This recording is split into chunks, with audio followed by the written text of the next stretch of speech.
Saulėtą pirmadienį Druskininkų jaunimo užimtumo centro kiemelyje 206 39-osios Ryto gimnazijos Laidos abiturientams buvo įteikti brandos atestatai.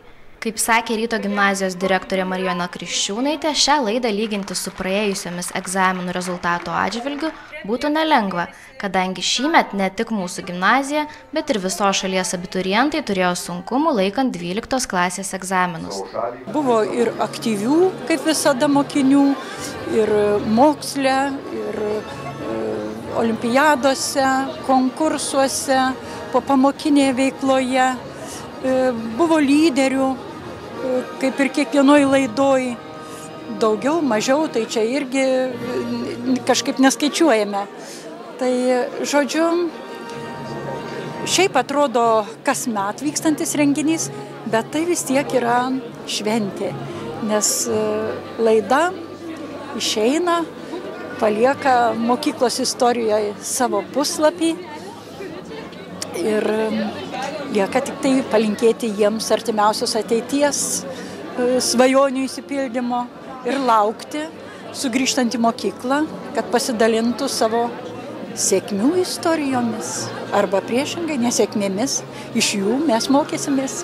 Šimtukus šįmet gauti pavyko vos 3 Ryto gimnazijos abiturientams. Martynas Keturka puikiai pasirodė anglų kalbos egzaminą, o Jonas Sutkus ir Vitalis Vosylius matematikos. Brandos atestatas su pagirimu šiais metais įteiktas vos vienam abiturientui, Jonui Sutkui. Kaip sakė Jonas, visi šie metai praleisti mokykloje jam buvo tikrai įsimintini ir jis juos prisimins tik su pačiomis geriausiomis emocijomis. Laukia visai naujas etapas, sakyčiau, tai toks truputėlį jauduliukas, bet iš tikrųjų džiugios emocijos, džiugi šventė iš tikrųjų. Ar yra kažkokie išskirtiniai mokytojai, galbūt, kurie tave kažkam įkvėpė, ar galėtum kažkam padėkoti?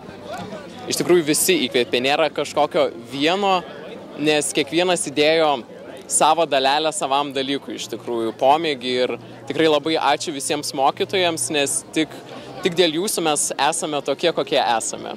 Ar sieji savo ateitį su Lietuva, ar esi linkęs labiau žiūrėti į plačiuosius vandenis, o gal netgi į Druskininkus sugrįši kada? Gal kažkada ir į Druskininkus sugrįšiu, bet iš tikrųjų sieju su Lietuva apskritai, kol kas bent jau taip numatęs. Matysim, kaip stojimai visi bus, nes dar yra truputėlį laiko, tai viskas nuo to ir priklauso. Abiturientų išleistuvėse apsilankęs Druskininkų mero pavaduotojas Linas Urmanavičius tądien šventėje dalyvavo ne tik kaip savivaldybės atstovas, bet ir kaip tėtis į kitą gyvenimo etapą išlydintis savo atžalą – abiturientę Augustę Urmanavičiūtę.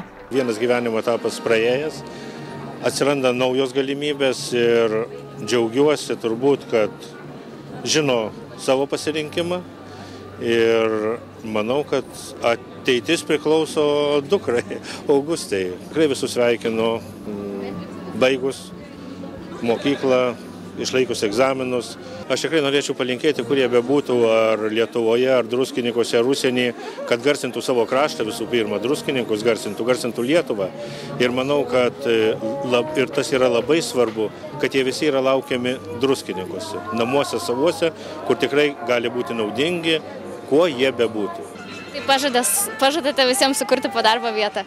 Manau, kad taip. Ir aš dar netgi norėčiau, kad jie patys susikurtų darbo vietas iš tikrųjų savo, nes verslas tai yra tas, kas kuria pridedamąją vertę ir kas skatina kurtis, gražėti ir turbūt ir gyventi gražiau.